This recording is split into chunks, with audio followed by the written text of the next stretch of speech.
ठीक है। अभी हम क्वेश्चन नंबर 10 पे चर्चा कर रहे थे। ठीक है, क्वेश्चन नंबर 10 को हम फिर से बतलाते हैं आप लोग के लिए।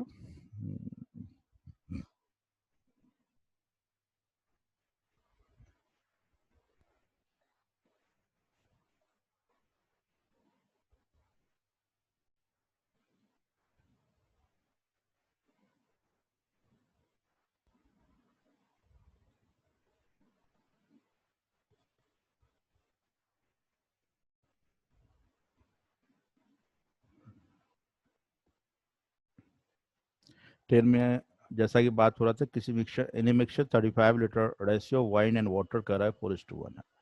तो वाइन एंड वाटर क्या है? वाइन एंड वाटर का रेशियो 4:1 है।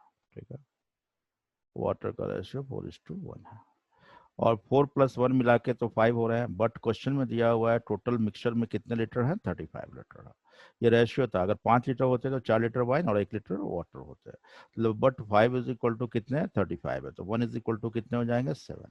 तो एग्जैक्ट वाइन एंड वाटर कितने हैं वो निकालना हो, अगर पूछा जाए इस मिक्सचर में एग्जैक्ट वाइन कितने लीटर है या वाटर कितने लीटर है, तो वैसे कंडीशन में क्या करते हैं, तो 4 × 7 कर देते तो क्या हो जाते हैं? 4 × 7 यानी 28 लीटर वाइन हो जाता, और 1 × 7 कितने? 7 लीटर क्या हो जाते हैं? वाटर हो जाते हैं। अब इसमें कहता है वाटर ऐड करना है, तो वाटर तो 7 लीटर था, वाटर ऐड करना है तो नीचे वाटर 7 थे तो उसमें 7 ऐड होगा।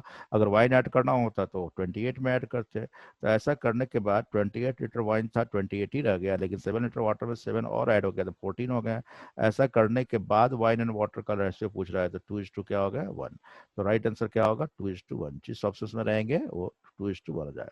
कभी कभी देखना, कभी कभी लास्ट में जब पूछा जाता है ना, तो वाइन एंड वाटर का नहीं देखे वाटर टू वाइन पूछ देगा। तो वाटर टू वाइन पूछेगा तो रेशियो उलट देना, 1:2 कर देना, कंफ्यूज करने के लिए। ऑप्शन में वो 2:1 भी रहेंगे, 1:2 भी रहेगा। जिस प्रकार ये यहाँ पर लास्ट में ध्यान देना, जिस रेशियो में पूछा गया है उसी रेशियो में उसको हम लोग कन्वर्ट करेंगे। बात समझ गए? ठीक है, देखिए 11 भी आसानी से बन जाएंगे, 12 भी टोटल मनी राम है, ये भी कोशिश कीजिएगा, बिल्कुल आसानी से बनेंगे। जैसा हम लास्ट क्लास में बता रहे थे, बैग कंटेंट्स 30 नंबर क्वेश्चन बता रहे थे आपको। ए बैग बैग कंटेंट्स 25 पैसे, तो 25 पैसे को हम क्या लिखेंगे? 1/4 रुपीज लिख लेंगे। ठीक है, 50 पैसे को क्या लिखेंगे? 1/2 रुपीज लिखेंगे। और 1 रुपीज को क्या लिखेंगे? 1 ही रुपीज लिखेंगे। यूनिट सेम कर दिए। अब रेशियो कितने? 8 एंड 16 नंबर का रेशियो है एंड 15 का रेशियो में है। तो ये क्या निकल गया? रुपया का रेशियो निकल जाएगा। तो ये क्या होगा? 2:2 कितने हो गए? 8:2 कितने हो गए? 15। लेकिन टोटल वैल्यू इस बैग में कितना? 2000 है। तो सबको ऐड कर देंगे, सबको ऐड करेंगे तो 15 8 टू 10 25, टोटल कितने हो गए? 25 रुपया होता तो 2 रुपया 25 पैसे वाले होते हैं, 8 रुपया 50 पैसे वाले 15 रुपये ये होते हैं। लेकिन क्वेश्चन में कह रहा है 2000 रुपया टोटल है, तो 25 इज इक्वल टू 2000, तो 1 इज इक्वल टू क्या होगा? 80। 1 इज इक्वल टू क्या हो गया? 80 हो गया। तो किसका पूछता है उसी को निकालेंगे, सबको निकालने की यहाँ पर आवश्यकता है। 1 रुपया के कॉइन्स कितने थे ये पूछ रहा है। तो 1 रुपया के कॉइन्स कितने थे? तो 15 रुपये के रेशियो, रुपीज के रेशियो में 15, बट 1 = 80 रुपया है, तो 15 × 80 क्या कर देंगे? तो 1200 हो जाएंगे। तो टोटल रुपया कितना हो गया? 1200। 1 रुपया वाला, लेकिन नंबर कितने होंगे? तो नंबर 1 रुपया में नंबर एक ही होता है, तो नंबर में कन्वर्ट करेंगे तो 1 × 12 कितने हो जाएंगे? 1200 ही हो जाएंगे। तो आंसर क्या हो गया? 1200 हो जाएगा। जिसका जैसा पूछता, 25 पैसा का पूछता तो 25 पैसा का पूछता तो × 80 कर देते हैं। तो रुपया कितना हो गया? एग्जैक्ट 160, लेकिन 1 रुपया में 25 पैसे 4 होते हैं, तो 640 हो जाता। अगर इसका पूछता तो 640 हो जाता। बड़ा सिंपल ही बात है, यहाँ पर समझने की है। अब देखिए ना, बिल्कुल ऐसा ही है आपका 14 नंबर भी क्वेश्चन। अब 15 देख रहे हैं, 1/4 मनी, ये भी सिंपल बन जाएंगे। 20%, अब इसका को आप परसेंटेज का कंसेप्ट आप यूज करके इसको बना लीजिएगा। जैसे 16 नंबर क्वेश्चन में कह रहा है, तो 20% increase in the length of A square. ठीक है, तो आप length of A square, what is the difference of ratio old and new area. Area की बात करते हैं, परसेंटेज में हमने समझाया था, एरिया 2 के मल्टीपल पर डिपेंड करते हैं। जैसे स्क्वायर है तो A × A। जब एरिया में इंक्रीज और डिक्रीज की बात हो, परसेंटेज में सिर्फ बात हो रहा है, तो हम ओल्ड एरिया परसेंटेज मतलब 100 होता पहले, तो नया कितना हो जाता? ओल्ड यदि तो परसेंटेज में है तो ओल्ड वाले को 100 मानते हैं, नया कितने हो जाएंगे? 20% इंक्रीज कर रहा है, दो वेरिएबल में इंक्रीज करेगा तो टोटल कितने होंगे? तो हम बताए थे 20 + 20 + 20 का 20%। इस कंसेप्ट का यूज करके इसमें बना लेंगे। तो आप देख रहे हैं, तो ये क्या हो गया? 44 बढ़ा। तो कैलकुलेट करेंगे तो क्या हो गया 44। तो पहले 100 था, तो अब कितने हो जाएंगे, 100 में 44 ऐड कर देंगे, तो 100 में 44 ऐड करेंगे तो कितने हो जाएंगे, 144 हो जाएंगे। दोनों का रेशियो निकालेंगे तो 4 दोनों में कॉमन है, 25 क्या हो जाएंगे 36। तो रेशियो पूछता था 25 क्या हो जाते 36, लेकिन इन दोनों का क्वेश्चन में इन दोनों का डिफरेंस पूछ रहा है, इन दोनों का अंतर पूछ रहा है, तो जो पूछेगा वही जवाब देंगे। तो अंतर यहाँ पर क्या हो रहा है 11 हो रहा है।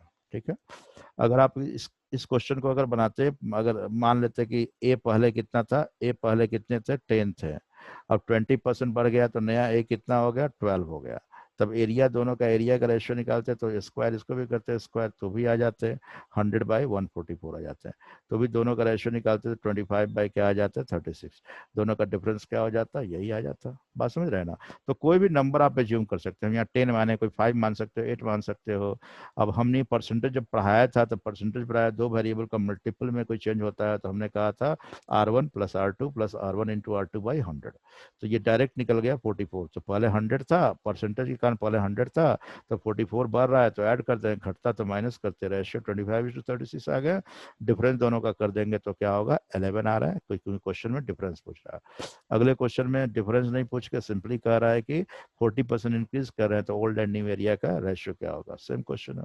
तो ओल्ड वाले को क्या मान लेंगे 100, न्यू 40% बढ़ रहा है तो +40 + 40 + 40 का 40%।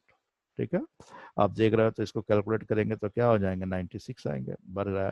तो ओल्ड ओल्ड कितना था, अगर 100 थे तो न्यू एरिया कितना हो जाएगा, तो आपका 196 हो जाएंगे। दोनों का सिर्फ रेशियो पूछ रहा है, तो दोनों को 4 कॉमन है तो 25 बाई क्या हो जाएगा 49। तो आंसर क्या हो गया 25:49। ठीक है, इसी प्रकार सिंपली क्वेश्चन सब देते गए हैं, आप ट्राई कीजिएगा, फिर हम लोग बात करेंगे। तो 25 तक होमवर्क रखते हैं, ठीक है, आज इतना ही रखते हैं। 25 तक होमवर्क रखते हैं, और एनालॉजी का भी क्वेश्चन आप लोगों को शेयर कर देंगे, उसको भी बनाइएगा। ठीक है, एनालॉजी में फर्स्ट पेज में जितना क्वेश्चन होगा उसमें आप बनाइएगा। एनालॉजी में जैसे होता क्या है, एनालॉजी का कुछ दो के बीच में रिलेशन दिया जाता है, तो उन दोनों के साथ जो कॉमन रिलेशन है वो आगे दिए गए क्वेश्चन के साथ किसका उसके साथ कॉमन रिलेशन है। ठीक है ना, आप ट्राई कीजिएगा।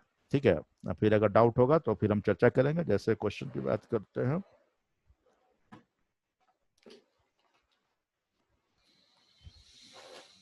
एनालॉजी में कुछ एक आध क्वेश्चन आप लोगों को एग्जांपल के रूप में अभी बता देते हैं, फिर आप जब क्वेश्चन मिलेंगे उसके साथ आप देखिएगा।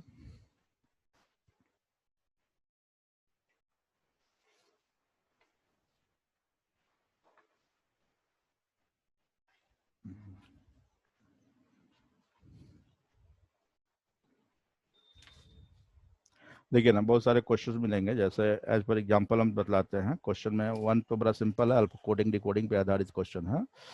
जैसे मान लो क्वेश्चन यहाँ पर पहला क्वेश्चन आपको मिलेगा, हम यही बता देते हैं एनालॉजी का। ठीक है, एनालॉजी में, ठीक है, वो हम कंसेप्ट बता, जैसे फर्स्ट क्वेश्चन आपको मिलेगा GNIK is written as KING। ठीक है, तो उसी प्रकार चार ऑप्शन दिए रहेंगे, तो उसका किसका किसके साथ संबंध है। तो यहाँ पर देख रहे हैं कुछ नहीं किया गया, जस्ट इसको सारे लेटर को क्या किया उल्टे क्रम में यहाँ पर सेट कर दिए गए, और सेट करने के बाद इधर क्या हो रहा है, किंग इधर बने तो राइट साइड मीनिंगफुल वर्ड बने हैं। ठीक है, तो राइट साइड मीनिंगफुल वर्ड बने हैं, तो ऐसा ही चार ऑप्शन दिया जाएगा, तो उसमें ऐसा ही होगा, और तो जिसमें राइट साइड मीनिंगफुल वर्ड बन रहा होगा वही आपका क्या हो जाएंगे, आंसर हो जाएंगे। ठीक है, अब देखो जैसे कि फोर्थ नंबर क्वेश्चन में लिखा हुआ है planet is related to orbit. Planet और ऑर्बिट का जो संबंध होता है, प्रोजेक्टाइल का किसके संबंध होता है, तो प्लैनेट और ऑर्बिट। ऑर्बिट का मतलब होता है कि प्लैनेट जिस पाथ पे मूव करता है उसे ऑर्बिट बोलते हैं, तो प्रोजेक्टाइल जिस पाथ पे मूव करेगा उसको क्या बोलते हैं, ऑप्शन में दिया रहेगा, उसको ट्राजेक्ट्री बोलेंगे।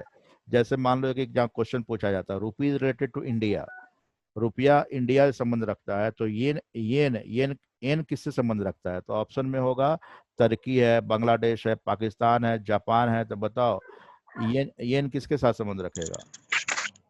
तो रुपया रुपया जापान करेंसी, के। बिल्कुल सही बात है, रुपीज करेंसी है इंडिया का, तो येन येन करेंसी कहाँ का है, जापान का है। ठीक है ना, इसी प्रकार अनेक बातें यहाँ पर इस क्वेश्चन में आपको मिलेंगे, उसको देखना। जैसे यहाँ पर मान लो छोटा एग्जाम्पल दे रहे हैं, Delhi is related to India, Delhi का संबंध इंडिया से है, तो उसी प्रकार पेरिस का संबंध का किससे होगा, ऑप्शन में जर्मनी होंगे, इंग्लैंड होंगे, कनाडा होंगे, फ्रांस होंगे, इंडोनेशिया होगा। ठीक है, तो दिल्ली कैपिटल है इंडिया का, तो पेरिस पेरिस कहाँ का कैपिटल है, फ्रांस का। क्या।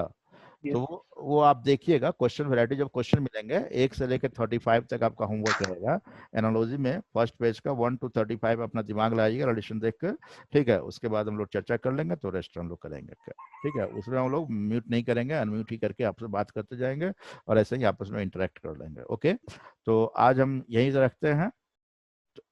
और हो सकता है कि आज हम लोग कुछ क्लासेस वगैरह प्लान कर रहे हैं कि लो झारखंड का जो न्यूज चैनल्स हैं, ठीक है, न्यूज 11, उस पर लाइव क्लासेस वगैरह भी हम लोग करवाएं कि जो जो गांव देहात में लड़के रहते हैं फिर वो भी पढ़ सके। तो आज अभी जस्ट इसके बाद हम लोग मीटिंग है उसमें, लेकिन देखते हैं कैसा होगा। उसमें सिर्फ मेरा सिर्फ बैंकिंग एसएससी का नहीं रहेगा, उसमें शेड्यूल बना रहेगा कि इंजीनियरिंग का, मेडिकल का, स्पोकन का, सभी हम प्लानिंग करने भी जा रहे हैं।